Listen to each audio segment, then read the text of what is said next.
আসসালামু আলাইকুম, আমি ডক্টর নাজমুল। স্ক্রিনে আপনারা যে বিড়ালের ছোট বাচ্চাটাকে দেখতে পাচ্ছেন, ওর সাধারণত পেটটা অনেক বেশি পরিমাণে ফুলে গেছে। তো ও যখন প্রথম পর্যায়ে আমার কাছে আসছিল তখন ওর হচ্ছে এই পেট ফুলোর সমস্যাটা নিয়ে আসছিল, কিন্তু তার 2-1 দিন পরে আস্তে আস্তে ওর হচ্ছে পটিটাও বন্ধ হয়ে গেছে। দ্যাট মিনস হচ্ছে পায়খানাটাও বন্ধ হয়ে গেছে। এখন এই সমস্যাটা বেসিক্যালি কেন হয় এটাই হচ্ছে আমি আপনাদেরকে জানানোর চেষ্টা করব। ছোট বাচ্চা বিড়ালের ক্ষেত্রে আসলে এখানে ২টা বা ৩টা কারণ আমি আপনাদেরকে একটু বলতে পারি, যেগুলো জড়িত থাকে, যেগুলোকে কিনা আমি প্রাইমারি পর্যায়ে হচ্ছে সাসপেক্ট করি যে এই কারণগুলো এখানে থাকতে পারে। একদম প্রথম অবস্থায় দেখা যায় কি আপনারা অনেকেই ছোট বাচ্চা বিড়ালগুলো কুড়ে আনেন, কুড়ে আনার পরে যে আপনারা আসলে বুঝতে পারেন না ওকে কি খাবার দিবেন। তো ওকে যেহেতু আপনি ওই যে মানে আপনার ওই বেসিক কনসেপ্টটা ক্লিয়ার নাই যে খাবারটা সম্পর্কে, তখন আপনি ওকে করেন কি যে বাসার ওই মাছ মাংস এগুলা হচ্ছে দেওয়ার চেষ্টা করেন। আবার অনেকে করে কি গরুর দুধ দেওয়ার চেষ্টা করে, কেউ কেউ কাঁচা দেয়, কেউ কেউ ফুটে সিদ্ধ করে দেয়, দুটোই দিতে আমি দেখছি। এবং এগুলোর ক্ষেত্রে দেখা যায় যে ওরা এই কাঁচা বলেন বা সিদ্ধ করা ডানো বা গরুর দুধ যেটা একদম পিওর ফর্মে থাকে, এইগুলা কখনো ওরা হচ্ছে প্রাইমারিলি হজম করতে পারে না।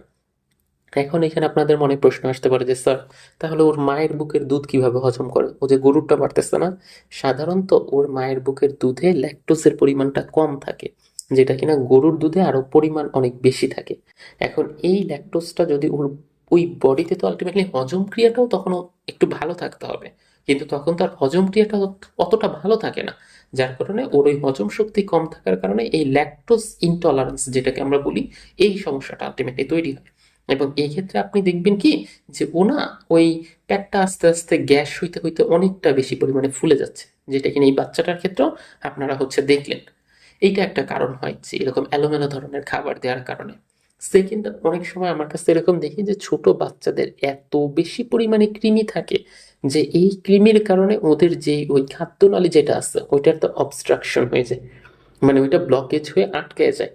এবং এই আটকে যাওয়ার জন্য ওরা তখন হচ্ছে আর পটি করতে পারতেছে না, এবং যার কারণে ওই পটি না হওয়ার কারণে আস্তে আস্তে হচ্ছে পেটটা মানে ফুলতে থাকে বা বড় হইতে থাকে। এক্ষেত্রে আপনি নর্মাল খাবার দিলেও দেখবেন যে শুধু দুধ না, দুধ ছাড়া নর্মাল ওর যেটা খাবার খাবার দেওয়ার কথা ওইটাই হচ্ছে দিলে আপনি দেখবেন যে তাও না পেটের এই ফুলার সমস্যাটা কমতেছে না। এবং আমি তো পরবর্তীতে এরকমও দেখছিলাম যে যখন হচ্ছে এই পটি হওয়ার মেডিসিনটা দিচ্ছি তখন পটি তো হয়েছে, সাথে অনেক বড় বড় হচ্ছে কৃমির মানে দলা টাইপের আলটিমেটলি বের হয়েছে। এগুলো হচ্ছে খুব কমন, এই জন্য এই সমস্যাটা হচ্ছে খুব কমনলি থাকে। তো এটা আবার অনেকের ক্ষেত্রে দেখা যায় যে ছোট বাচ্চাদের ক্ষেত্রে যেগুলার ক্ষেত্রে ওই অত বেশি পরিমাণে হচ্ছে পানি খেতে চায় না, ওরা হচ্ছে পানিটা অত চেপে চেপে খায় না। তো যার কারণে হচ্ছে বডিতে একটু ডিহাইড্রেশন থাকলে কনস্টিপেশনের সমস্যাটা ওই ক্ষেত্রে তৈরি হয়। তো ওইসব বাচ্চার ক্ষেত্রে কনস্টিপেশন হয়ে ওই মলদ্বারের ওই রিজিয়নে একদম পটিটা শক্ত হয়ে যায়, এবং শক্ত হওয়ার কারণে তখন দেখা যায় যে ও চাইলেও আর খুব বেশি প্রেশার দিতে পারতেছে না, এবং আর ওই পটিটা হচ্ছে না। এই 3টা সমস্যাই হচ্ছে বেসিক্যালি আমার কাছে সবচেয়ে বেশি আসে, এবং আমি হচ্ছে কমনলি এগুলাকেই হচ্ছে ডায়াগনোসিস করি মোস্ট অফ দ্য টাইমে। এবং দেখা যায় যে এটা রিকভারি রেটও প্রায় 100%-এর কাছাকাছি। এখন যদি হচ্ছে আপনি বুঝবেন কিভাবে যে কনস্টিপেশন থেকে আটকে গেছে, আপনি দেখবেন কি ওর অল্প একটু একদম মলদ্বারের মাথায় পায়খানাটা খুব শক্ত হয়ে আছে এবং আটকে গেছে, এবং পেট ফুলে অনেকটা শক্ত লাগতেছে। আপনি যখন ওই মলদ্বারের ওই অংশের পেটটাকে একটু টিপে টিপে দেখতে চান এবং চাপ দেয় ও ঠিকই, কিন্তু পটি আলটিমেটলি বের হবে না, কারণ ওইটা তো ওই জায়গায় শক্ত হয়ে আসছে। এই ধরনের ইয়াটা দেখলে আমি বুঝে নিই যে এটা কনস্টিপেশন থেকে আলটিমেটলি হয়েছে। আবার অনেক সময় দেখা যায় যে যদি কৃমি অনেক বেশি পরিমাণে থাকে, সেক্ষেত্রে পেটটা তো ফুলে যায়, সাথে বমি হয় এবং ডায়রিয়া, বা মোস্ট অফ দ্য টাইমে ডায়রিয়ার মতো সমস্যাটাও অনেক সময় খেয়াল করে থাকি। এগুলোও হচ্ছে দেখা যায়। এবং ওদের ক্ষেত্রে আপনি যদি একটু নাক, চোখের ওই পাপড়ির ওই অংশটা বা পায়ের তলাগুলো একটু দেখেন, দেখবেন যে এনিমিক কন্ডিশনে আছে। দ্যাট মিনস একদম পুরো সাদা হয়ে আছে, যেটা কিনা হালকা একটু লাল লাল থাকার কথা, ওটা লাল না থেকে একদম সাদা হয়ে থাকবে। আর যদি ওই যে কোনো ধরনের ইয়া থাকে, ওটাকে কি বলা হয়, ওই গ্যাসের সমস্যা থেকে হয়ে থাকে, সেক্ষেত্রে আপনি ওই পটির রাস্তাটাও কোনো শক্ত দেখতে পারবেন না, তারপর হচ্ছে নাক মুখ এগুলো মতো সাদা দেখতে পারবেন না, কিন্তু পেটটা দেখবেন যে অনেক বেশি পরিমাণে ফুলে গেছে। এবং এসব ক্ষেত্রে আমি যখন ওনারদের কাছ থেকে হিস্ট্রি নিই তখন তারা বলে যে হ্যাঁ স্যার, আমরা এরকম গরুর দুধ বা এই ধরনের খাবার তালিকাটা হচ্ছে আমরা প্রাইমারিলি কন্টিনিউ করছিলাম, যার কারণে এটা। এখন কথা হচ্ছে স্যার, এই ধরনের পজিশন যদি হয় আমাদের বাসায়, তাহলে আমরা কি করব? এই ক্ষেত্রে আপনার প্রাইমারি করণীয়গুলো আমি বলে দিতে পারতেছি। যে মেডিসিনগুলো অলওয়েজ হচ্ছে, এটা মেডিসিনাল কেস, আপনাকে রেজিস্টার্ড ভেটের সাথে কথা বলে মেডিসিন খাওয়াইতে হবে। কিন্তু বাসায় আপনি করতে পারেন কি, বাচ্চাটাকে একটা একটু হালকা উষ্ণ একটা প্লেসে রাখবেন, মানে একদম ঠান্ডা যেই পরিবেশটা, এরকম কোনো পরিবেশে রাখবেন না। তারপরে হচ্ছে চেষ্টা করবেন একটা পাতলা ছোট তোয়ালে বা এই ধরনের জিনিস দিয়ে ওকে একটু প্যাঁচিয়ে রাখার।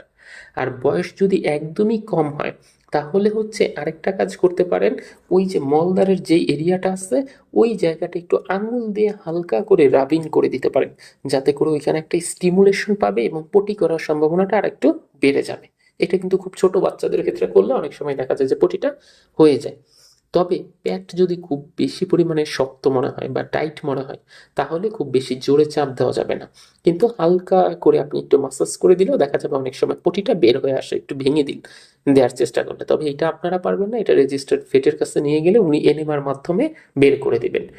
আর এই টাইমে হচ্ছে খাবারের দিকে প্রচণ্ড পরিমাণ সতর্ক থাকতে হবে, যে সে খাবার দেওয়া যাবে না, আপনাকে হচ্ছে খাবারে ফ্লুইডের পরিমাণ বাড়াইতে হবে। পেঁপে, গাজর, মিষ্টি কুমড়া এই ধরনের খাবার দিতে হবে। মাংস দেয়া যাবে না, মাছ সিদ্ধ করে সেই পানিটা বেশি করে খাওয়াইতে হবে।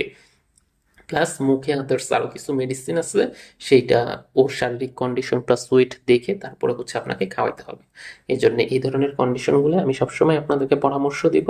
বাসায় বসে না থেকে রেজিস্টার্ড ভেটের সাথে কথা বলে তাকে একবার আপনার বাচ্চাটাকে দেখান। দেখানোর পরে উনি যেভাবে বলে দেয়, যে মেডিসিনগুলো সাজেস্ট করে দেয়, সেভাবে হচ্ছে খাওয়ালে দেখবেন যে ও খুব দ্রুতই রিকভারি করে গেছে। এই ধরনের কেসে রিকভারি রেট প্রায় 100%, খুব বেশি সমস্যা না হলে।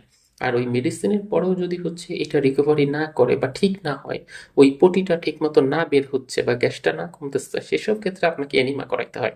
মানে সরাসরি পেটের কাছে নিয়ে তখন হচ্ছে এই পটিটা হাত দিয়ে টিপে টিপে বের করতে হয়।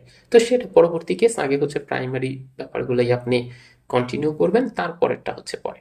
তো এইভাবে আপনারা করবেন, তাহলেই দেখবেন যে আপনাদের বিড়ালের যে বাচ্চাটা আছে সেটার এরকম কন্ডিশন হচ্ছে না, ও সুস্থ থাকতেছে। ধন্যবাদ সবাইকে।